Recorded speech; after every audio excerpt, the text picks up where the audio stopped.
Bien, aquí pueden observar a la yegua Lady Luck, que va a participar en la competencia selectiva, y Gran Almudena adentro, la sana, la 2 de Kiko D'Angelo.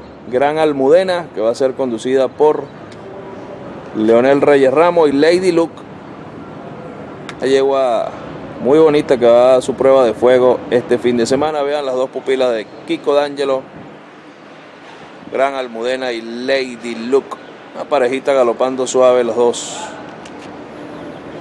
En gran condición estas dos yeguas de José Francisco D'Angelo. Repito, la alazana Gran Almudena, que debutó muy bien, y Lady Luck afuera, la negrita, la catira y la negra, galopando hoy muy bien. Observen a las parejitas de José Francisco D'Angelo.